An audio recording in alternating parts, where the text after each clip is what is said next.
Halo pemirsa, salam kreatif untuk Anda semuanya. Kali ini saya Argo Pratomo Nugroho, Info Seniman RBTV. Saya sudah berada di Jogja Center of Art yang ada di Jalan Panjaitan, Yogyakarta. Di sana sudah ada kawan saya, Gede Mahesa, yang sudah menunggu. Saya langsung saja menemui Mas Gede Mahesa.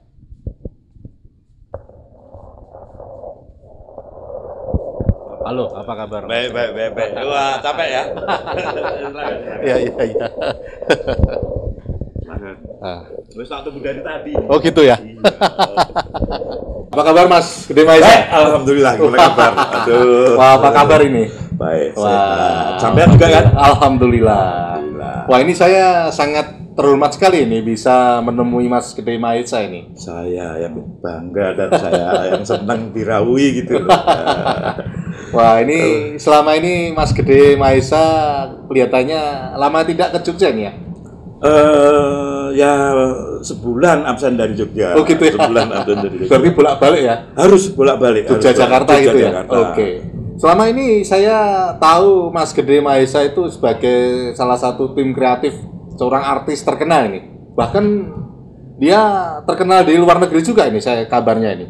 Ya itu kan pekerjaan. Oh iya. Mungkin bisa diceritakan Mas Gede Mahesa selama ini apa yang Anda lakukan dengan artis-artis yang ada di Jakarta ini? Nah, memang ke teman-teman artis itu apa ya saya memposisikan diri saya sebagai seorang kreatif. Iya. Dan ya banyak saya memberikan masukan ke ini intinya ya mendorong mereka dalam berkarya dan harus berhasil. Kenapa saya ngikut basic ke kreatif? Saya kan di Jogja ini dulu belajar teater itu nggak karuan. Nah, Cukup lama ya? Cukup lama. Dari situlah satu program TV live atau taping atau off air. Itu saya berusaha membuat supaya teater ikal tapi natural dan diterima oleh masyarakat Dan bisa masuk di sana ya? Jelas harus. Kalau kita selalu berinovasi, membuat gebrakan-gebrakan, dan kita kadang bolehlah sesekali itu melanggar norma, misalkan A, B, C, tapi dalam berkarya saya bisa menentukan A, C, D, B, seperti itu. Wah, luar biasa. Mungkin bisa diceritakan Mas Gede, selama ini Anda menggeluti dan serius di sana, itu perjalanannya saya yakin sangat panjang juga itu ya?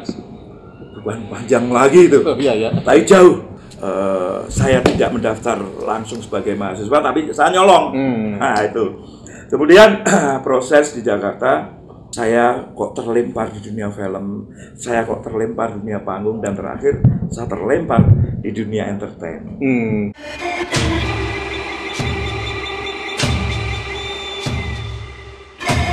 Kamu berdikari, yes. Toko berdikari, yes. Mungkin perlu Anda ceritakan itu, kerja kreatif itu sebetulnya seperti apa? Atau mungkin Anda juga terkenal dengan seni ilusi atau apa itu mungkin? Ya itu kebenaran gitu loh. Kalau nempel di situ kebenaran. Kerja kreatif itu gini. Sosok artis misalkan ingin menampilkan apa, sedangkan apanya itu harus sudah ketemu dulu. Jadi dari sisi setelah kita itu ada apa, seperti halnya gini, pisang goreng. Itu pisang. Pisang ini mau diapakan?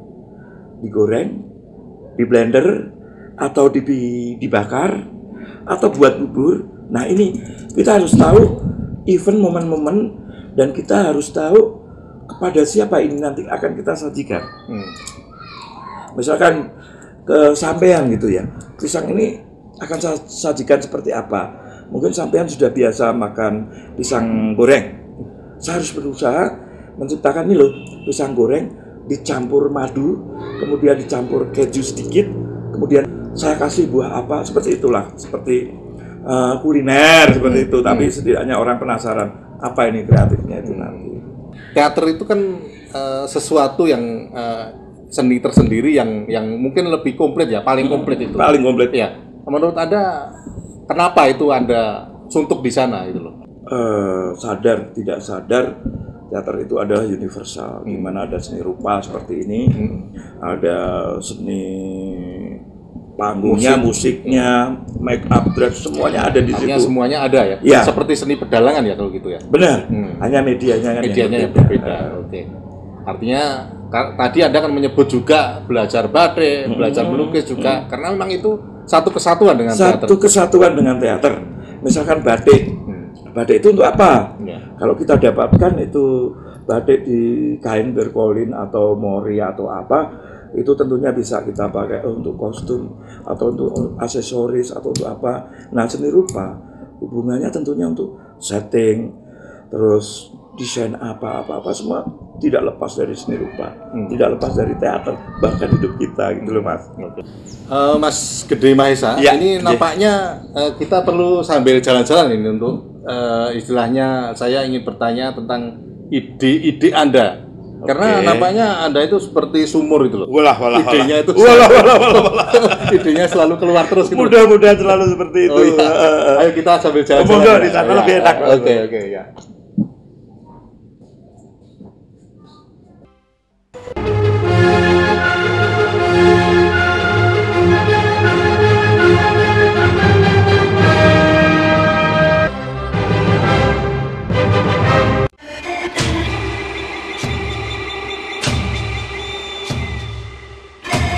Toko Berdikari, yes, yes, yes. Toko Berdikari, yes, yes, yes.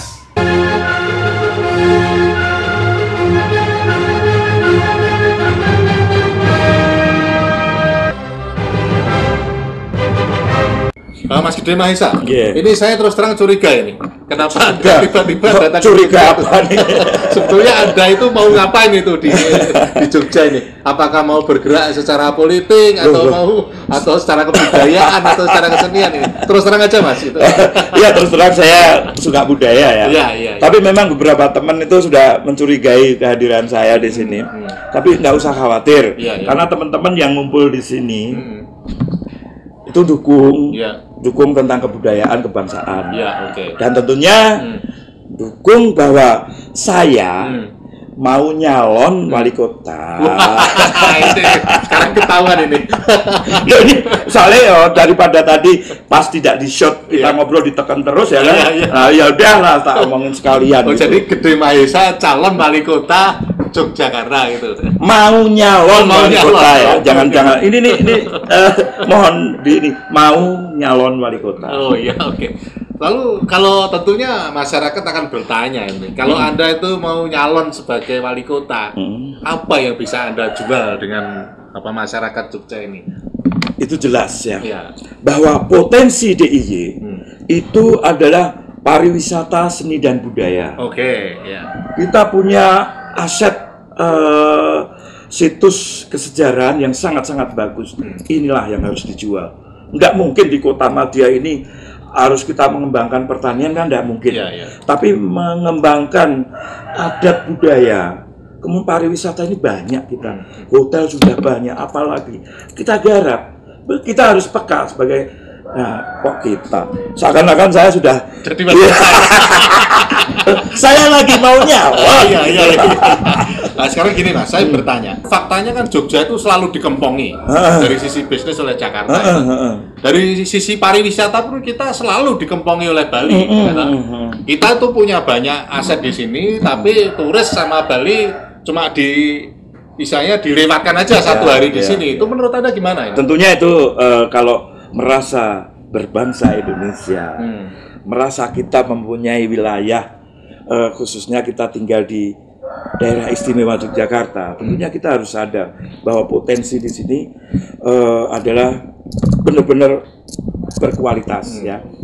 Kenapa mereka sampai seperti ya? Tentunya itu karena satu mungkin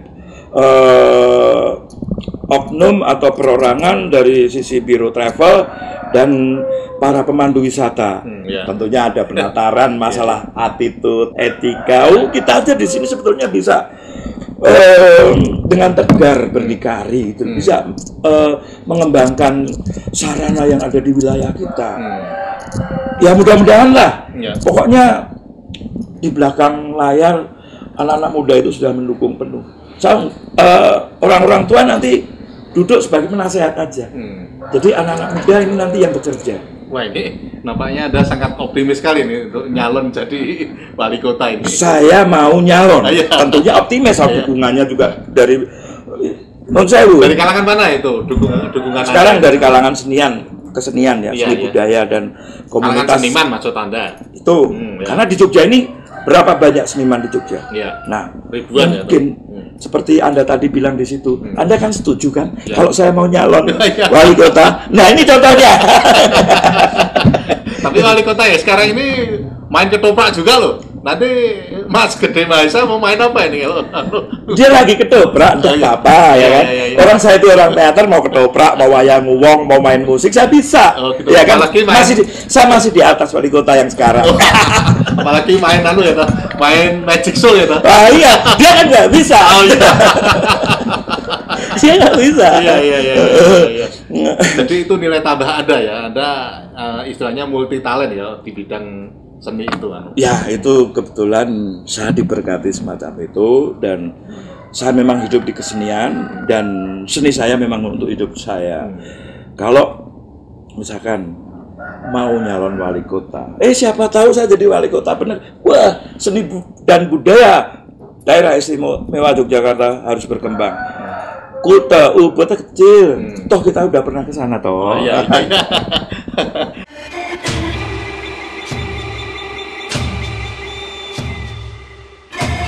Kamu berdikari, yes.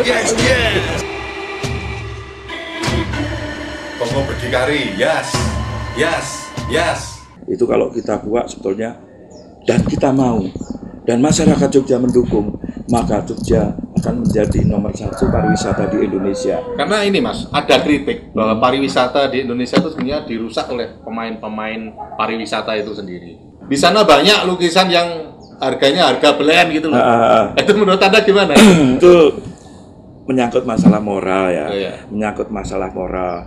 Sebaiknya ya mungkin masyarakat yang hidup di dalam dunia pariwisata ini juga menyadari kalau kita ingin menjadi nomor 1 dan kedua Bali, maka kita harus bisa memberikan satu wacana, ini loh, lukisan ini yang baik, ini kurang baik, ini harganya segini-segini, sehingga mereka orang yang nggak tahu itu beli itu tetap beli barang yang pas, bukan beli barang seakan-akan bagus kualitasnya, begitu dilihat oleh temannya, wah kamu ketipu. Akhirnya kita masyarakat Jogja ternyata para pemandunya nipu. Itu jangan sampai. Maksudnya di sini bukan para pemandu ya, itu oknum ya. Karena macam-macam saudara-saudara kita yang menjadi pemandu wisata itu macam-macam ya karakternya. Namun kita mencegah, mari para wisatawan itu kita terima dengan baik, dengan attitude yang baik, dengan sesuatu yang baik. Toh rezeki nggak kemana gitu kan. Meskipun dari kalangan travel bureau pun mungkin juga terlibat juga itu ya. Itu harus kita pendekatan. Makanya kalau saya jadi nyalon, jadi mau nyalon wali kota dan goal, akan saya deketin kok. Monggo sini, mari kita berbincang tentang pariwisata.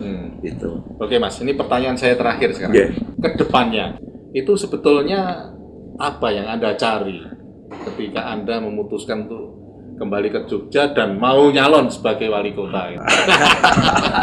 Ini ya. Gini, kalau masalah pulang ke Jogja, memang Jogja rumah saya. Kalau ke Jakarta itu kan dalam rangka ya mengisi kita berbuat sesuatu untuk suatu prestasi. Setelah prestasi dapat ini kenapa saya mesti di Jakarta? Jakarta bukan tempat yang tepat buat saya. Saya rasa saya Yojoni kemana-mana saya tiap hari bahasa Jawa di Jakarta ini, dan di sini mungkin saya juga memang sudah menjadi cita-cita kalau sekian tahun saya di Jakarta, saya harus kembali di Jogja. Dan tentunya setelah membawa bekal dengan pengalaman ya, saya kok kepingin mau nyalon wali kota itu ya karena saya punya hak dan saya harus bisa memajukan Jogja, khususnya pariwisata, seni dan budaya itu bagaimana gitu. Itu kayaknya saya ikut tanggung jawab nek nanti Yojo kok ngene gimana itu salah sopo, salah artisnya apa pemimpinnya gitu kan. Padahal di Jogja itu gudangnya artis itu. Gudangnya sangat potensial. Artinya kan nggak kalah dengan Bali atau Bandung atau Bener. Jakarta gitu ya. Bener, saya juga ke Bandung itu. Ke Bandung itu teman-teman di sana kan komunitasnya juga jelas. Mereka lari ke Jakarta untuk ini loh genjot prestasi ya. Di Jakarta juga. Jogja ini kandangnya.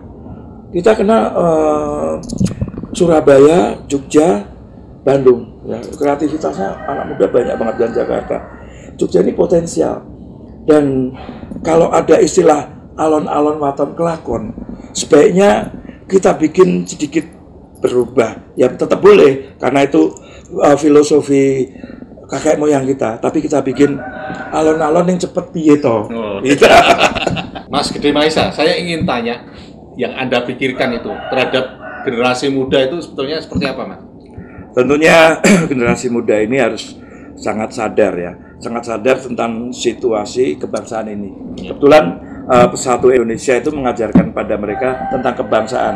Begitu berbicara tentang kebangsaan, tentunya di dalamnya ada sikap morality dan seni dan budaya dan sebagainya. Nah, di sini termasuk jati diri bangsa itu ya? Tentunya semacam itu. Ya. Karena boleh dilihat saat sekarang mungkin Pancasila para pejabat saya yakin nggak hafal.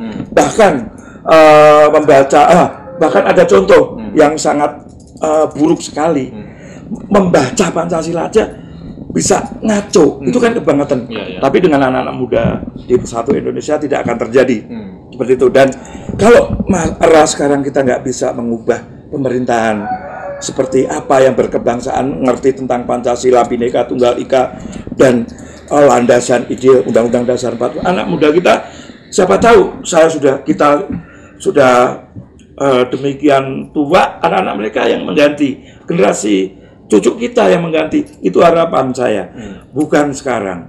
Kalau sekarang tentunya kalau mau merubah mereka itu dengan revolusi, tapi dengan pembinaan pada generasi muda itu sangat beda. Jadi kita berharap bangsa Indonesia, yang Indonesia itu ada di generasi muda, anak-anak kita atau cucu kita. Mungkin sangat langka Gede Mahesa yang seperti ini.